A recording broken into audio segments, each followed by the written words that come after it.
Good morning, ladies and gentlemen, and welcome to the show. Glad to have you guys here on this Wednesday, the 25th of October, 2023. Thank you for tuning in. Well, what we have is the United States has been attacked 14 times in the Middle East, injuring 24 troops in the last week alone. I just see that this situation is intensifying and could get out of control really quick. The situation in the Middle East and drawing us into the second war that could take more of our conventional weapon systems than the war in Ukraine, even potentially. And China's sitting back waiting, and they're looking at Taiwan at the same time. Let's get on here and take a look at what's going on here.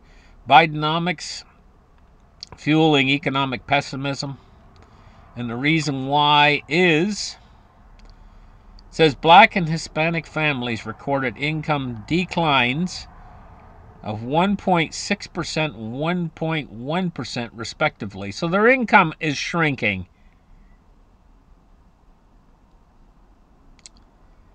But at the same time, inflation is increasing.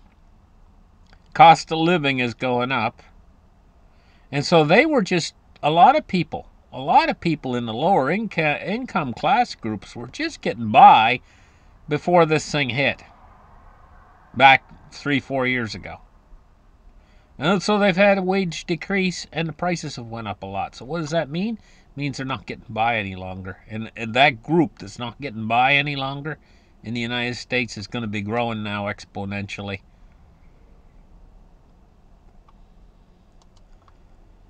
So Turkey here has decided that it's President Erdogan has said that he's made a decision on Hamas, and he says they're not terrorists. President Erdogan said. So Turkey is starting to. Turkey has been one of these countries that's kind of in the middle and all this, but they're. All the countries on earth right now are choosing sides in this upcoming war.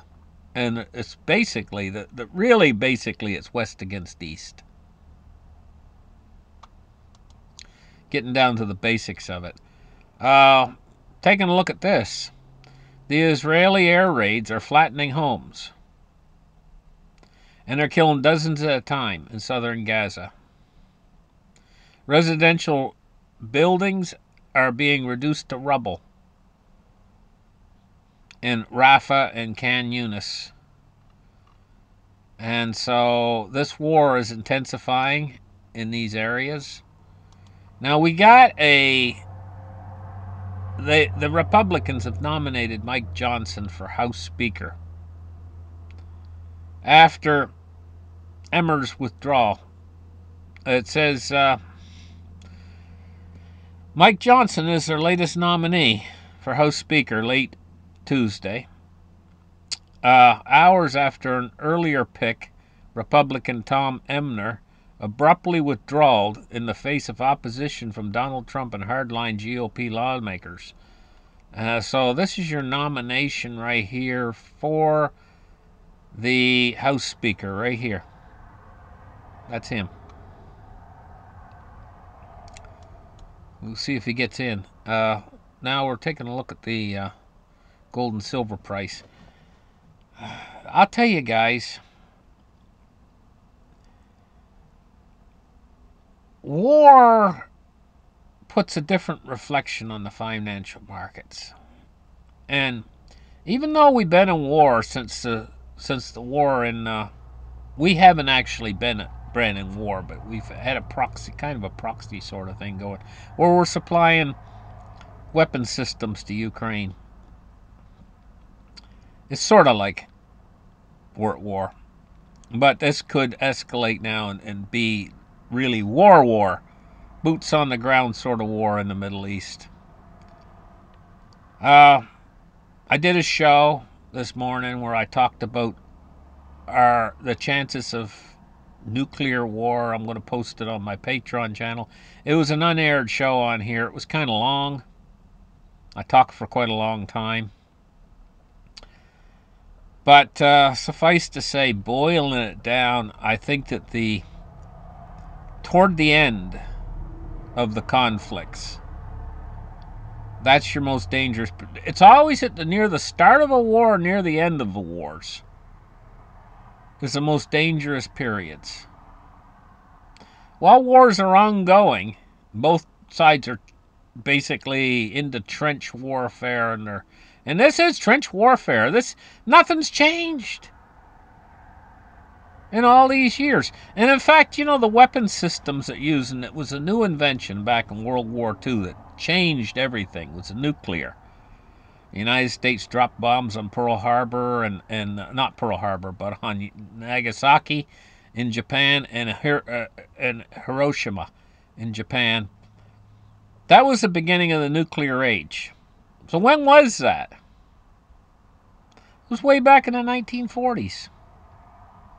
And did you know that way back then in the 1940s, they already had hypersonic missiles? The V-2 rocket was hypersonic, by the way, and most rockets are.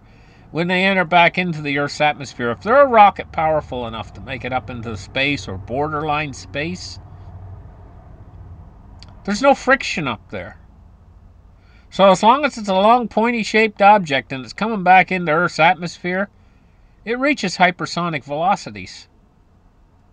So that's capability is inherent in most powerful rockets. And so the V-2 rocket was a very powerful rocket, invented by the Germans toward the end of the World War II. And they already had that technology. So this technology we're talking about is roughly 75-year-old technology. Nuclear weapons, thermonuclear weapons, and hypersonic rockets is like 75-year-old technology. And that's what we're dealing with here. Now, there was a huge program started by the United States under the Reagan administration. That goes back a long way. I mean, I was just a young guy back during the Reagan administration. And they started something called the Strategic Defense Initiative, and they poured tons of money into it. Now, they already had, when they started that, they already had this 75-year-old technology, the same technology that Russia's using right now and China's using. 75-year-old technology. But they were working on new stuff, advancing technology during the Strategic Defense Initiative, and this has continued in the United States. Now, I'm just sitting here thinking to myself, speculating and theorizing, that by now they must have been able to come up with something new that goes beyond this 75-year-old technology. Because that's 75-year-old stuff. Just saying. But of course, I also know that if they did make some revolutionary leaps in weapons technologies with all the money that they were using for funding, if they did do something like that, they ain't going to come out and tell us what it is. Or even mention anything about it. To us. Because that would completely ruin the effectiveness of some new type of advanced weapons. Now, I'm just speculating. I'm just thinking to myself, hey, they must have something more than that. Because this other technology is 75-year-old technology. They must have advanced someplace in the last 75 years. Maybe not. I don't know. It's just speculation. Maybe that's all they got. But I do know that they got the biggest budget by far, military budget of any country. And then they got more that we don't even know about as far as money is concerned. This dumping money, they got more money, or they've had more money, because they've had the exorbitant privilege of being the world reserve currency for years now.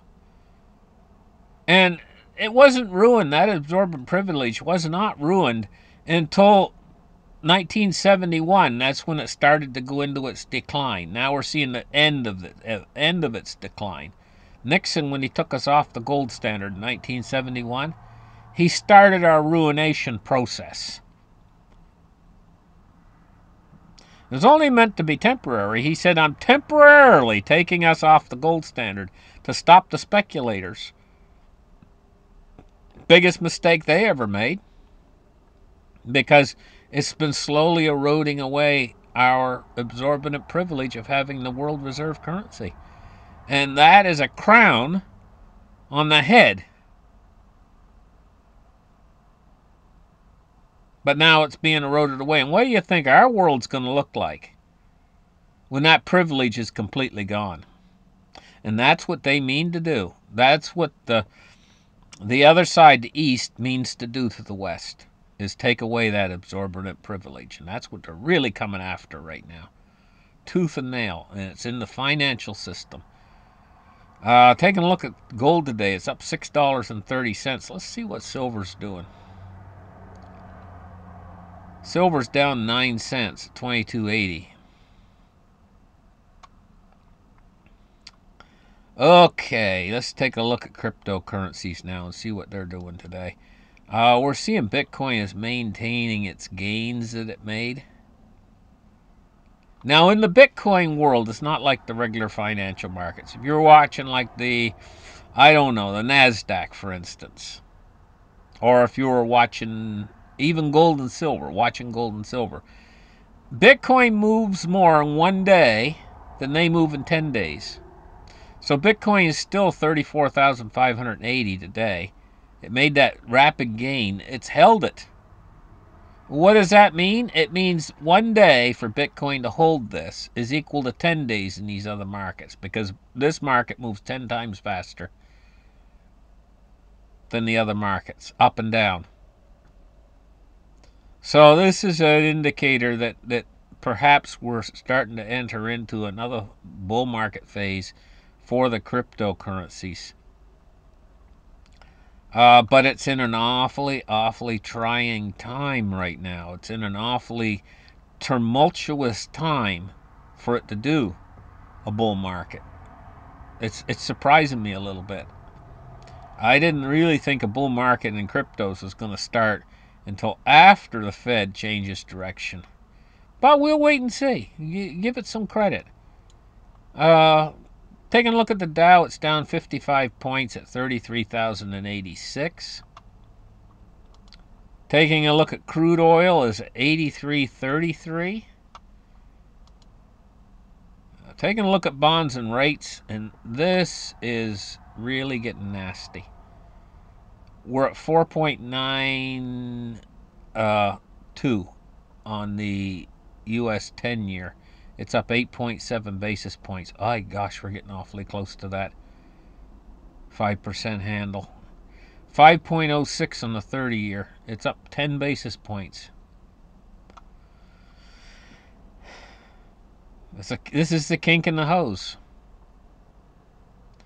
What this actually means is we got outside money outside the United States, and we got inside money in the United States. And inside money is going to be drying up, because inside money, to keep paying off the old loan, which is enormous by now, including unfunded liabilities in the United States, the old loan is like $200 trillion. We need to keep creating new money to pay off the old money. And new money creation is dependent upon interest rates. If interest rates go too high, it's just like having a kink in the hose. The water ain't going to flow through. The money, the liquidity ain't going to flow through. And eventually, if that continues, there's going to be a sudden... Listen, have you ever watched these experiments? Science classes in the high schools, they'll do this experiment every once in a while. They'll take a big oil drum and they'll seal it off, put a little bit of water inside, build on a little fire underneath it, and they'll get it nice and hot so the water's boiling inside. And then there's a plug in the top of the 45-gallon drum. They'll put that plug in, then they take it off of the fire and they dip it in ice. Well, that drum, nothing's happening. It's being dipped in the ice water. Nothing happens, and then all of a sudden the drum goes boom, and it implodes. It doesn't explode, it implodes. And it happens suddenly when it happens. That's what's going to happen here. You're watching it, nothing happens. When it does implode, it's going to implode so fast it's going to take you by surprise. And that's because the liquidity is going to drain out, and then all of a sudden something's going to break, and it's going to be big. And it's going to be sudden. Then they're going to change direction, because that's going to be a crisis situation. And they're going to do what they have to do, because they will do anything they have to do to support the system. They're not going to let this system go down. So you just got to wait for it. Because this is getting worse. These rates are going higher. It's not getting better. And it's going to create this sudden situation very, very soon. You just got to wait for it, guys. U.S. dollar index is at 106.46. And the dollar's starting to go up just slowly. Very little bit, but it is going up today. Thank you guys for listening. You guys have a great afternoon. And we'll catch you guys in the next show just remember, you guys are great. Thank you for listening to my channel. It means a lot to me. And we'll catch you guys later. Bye-bye.